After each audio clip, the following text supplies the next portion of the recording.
Continuamos armando diálogos.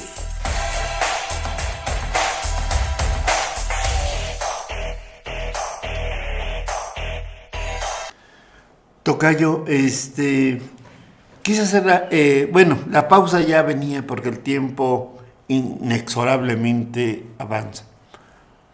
Pero fíjate que es interesante cómo se está volteando la tortilla paulatinamente.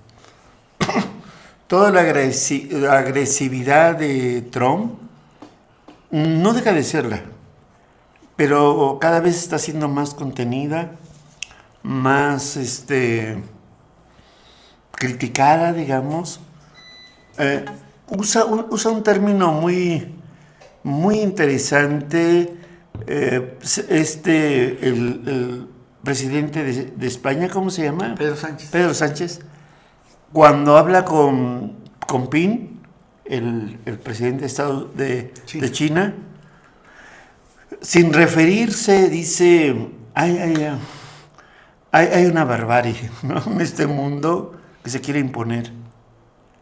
Están hablando de Estados Unidos, pero no lo dice por su nombre. Y lo que está pasando es que cada vez se está atajando. Fíjate que quiero volver a ese punto. La OTAN se parecía a una organización, la Organización del Tratado de Atlántico Norte. Parecía una organización muy estable, muy confrontativa para todas las cosas rusas o aparentemente de izquierda. Y hoy ya no es un monopolio o es un monolítico, sino que ahora está fracturado. Por ejemplo, tú decías hace rato, la primera ministra, porque no la presidenta, Meloni, una chica que aparte por mucho tiempo fue casi una discípula de Trump, dice no cuente conmigo. Y luego perdió las elecciones Orbán en Hungría. Pero el hombre que ahora va a suceder, ahorita no recuerdo el nombre, está nuevo que no lo recuerdo, no sé a qué se debe que en Hungría hay una especie de fuerte controversia contra los rusos. Pero no pueden enfrentarse a los rusos porque Hungría no puede vivir sin el petróleo ni el gas ruso. Entonces, todo lo que era un orden establecido de la OTAN, que era muy firme, se está desintegrando. Yo creo, Tocayo, que estamos en tiempo real, como se dice, viviendo como instituciones, imperios, están cayendo, se están destruyendo en tiempo real. Estamos viendo en tiempo real la locura de lo que es pasar de una historia a otro momento histórico. La verdad que 2026, quizás 2027, vamos a saber que hubo una ruptura. Va a pasar a la historia todo este periodo, ¿eh? Sí, y va a ser muy interesante también que se va a cruzar algo que también creo que los mexicanos están más interesados en esa parte, que es el Mundial. Sí. Y que irónicamente vincula a Canadá, Estados Unidos y México, e irónicamente porque si hay un momento de la historia donde ha sido pésima la relación entre los tres países es este momento, sobre todo Estados Unidos con Canadá. Y ya está pensando la FIFA, que ha hecho muchos caravanas a Trump, pero ya está pensando decirle a Trump que por favor suspenda las redadas de migrantes para los Juegos del Mundial, porque efectivamente pues mucha gente va a querer ir a viajar, ¿verdad?, para ver los partidos, porque bueno, es una competencia internacional de un juego, de un deporte que es muy atractivo, ¿verdad?, casi un ritual del mundo contemporáneo, ¿no?, casi hasta religioso, ¿no?, donde muchas de las pasiones y de los intereses. Decía alguien que alguna persona podría cambiar de partido político, podrá cambiar de familia, divorciarse, podrá cambiar hasta incluso algunos de creencias, pero de equipo de fútbol a veces no es tan fácil, ¿no? Y parece ser lo que estoy diciendo, una simpleza, pero ocurre, ¿no? Que hay una especie ahí de Fíjate que vínculo peculiar, ¿no? Que es todo un fenómeno.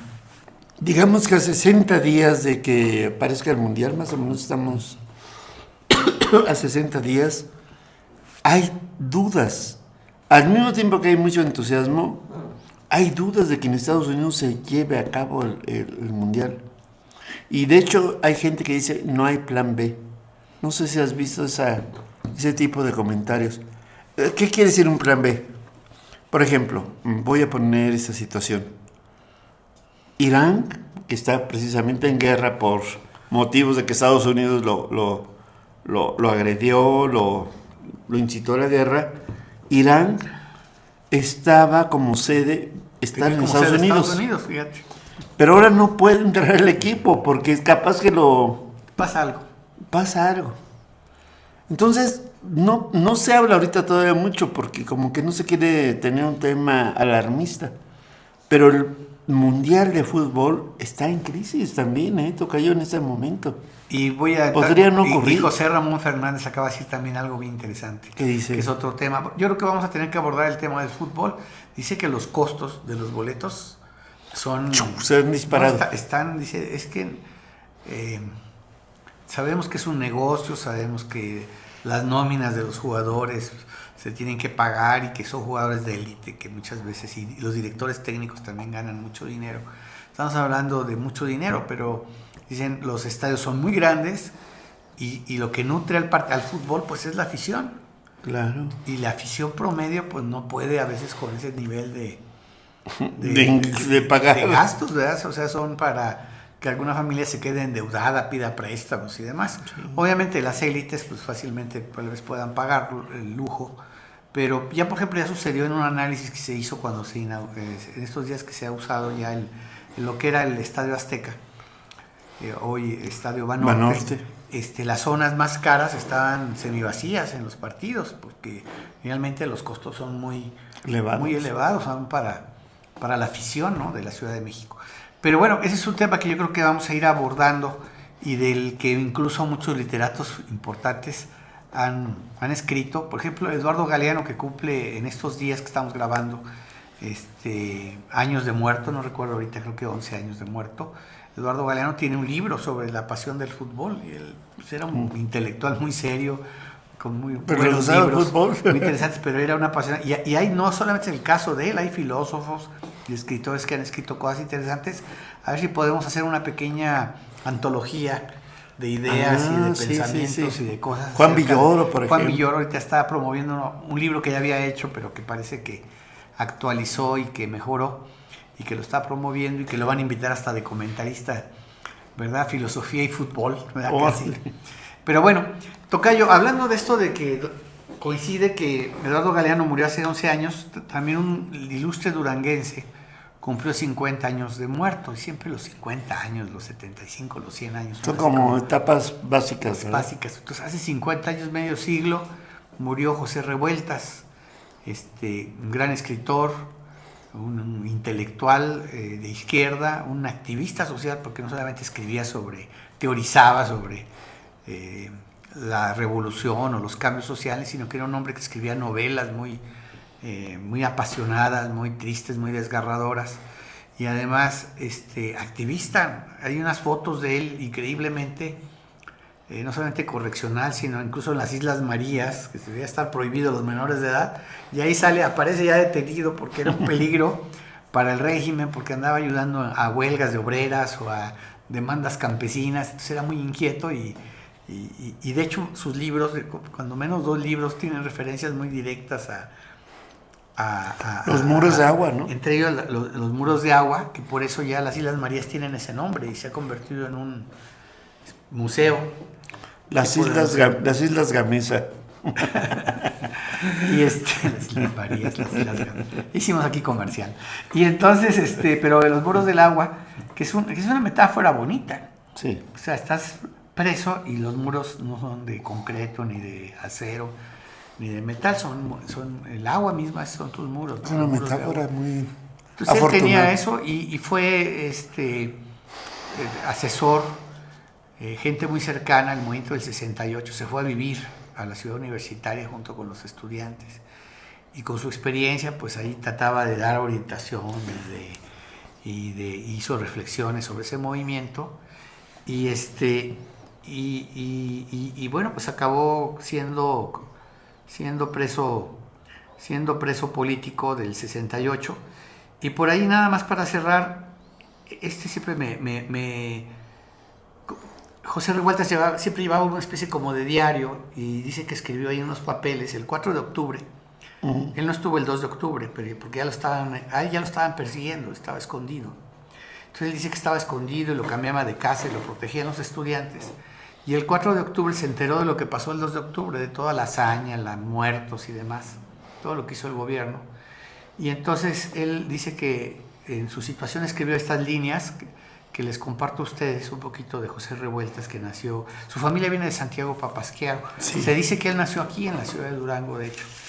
Dice, este escrito que él escribió después del 2 de octubre, dice: evidentemente uno nació para otra cosa, fuera de tiempo y sin sentido. Uno hubiese querido amar, sollozar, bailar en otro tiempo y otro planeta, aunque se hubiese tratado de este mismo. Pero todo te está prohibido, el cielo, la tierra. No quieren que seamos habitantes. Somos sospechosos de ser intrusos en el planeta. Nos persiguen por eso, por ir, por amar, por desplazarnos sin órdenes ni cadenas. Quieren capturar nuestras voces, que no quede nada de nuestras manos, de los besos, de todo aquello que nuestro cuerpo ama. Está prohibido que nos vean. Ellos persiguen toda dicha. Ellos están muertos y nos matan. Nos matan los muertos. Por eso viviremos. José Revueltas, 4 de octubre de 1968. Mira, qué padre.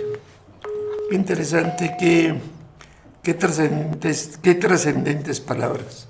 Sí, porque era una época, si recordarás, de mucho autoritarismo, donde a la gente se le prohibía. De hecho, una de las frases de los movimientos, ¿no?, era prohibido prohibir. Sí. Es muy interesante decirlo porque mucha gente hoy todavía dice: ¿por qué se opones mucho al PRI? Porque el PRI fue así. Vale la pena decirlo porque los que venimos de una lucha del pasado ya casi no decimos eso. Sí, y además porque hubo un autoritarismo que sí engarzaba con el partido de Estado, ¿no?, que lo fue el PRI muchos años, pero además era una cultura autoritaria. O sea, era una cultura que hablando de la vida cotidiana, que empezamos este programa con ese tema, la vida cotidiana era asfixiante. O sea, tú tenías que seguir las reglas, eras como soldadito. Por eso los estudiantes les cortaban el pelo como soldados, ¿no? En las escuelas eras soldado, en la casa te tenías que portar muy bien, y si no te portabas bien en un lugar o otro, te reprimían y te castigaban, ¿no? Entonces, era una época donde se abogaba por una libertad, pero una libertad constructiva, una libertad creativa. Acordemos también las frases de los jóvenes del 68 del Mayo francés, ¿verdad? Todo el poder a la imaginación. Vamos a parar aquí porque nada más decir eso me provoca seguir hablando, pero mejor vámonos al siguiente segmento y a otro tema. Muy bien, vamos al último segmento, regresamos. En un momento, continuamos.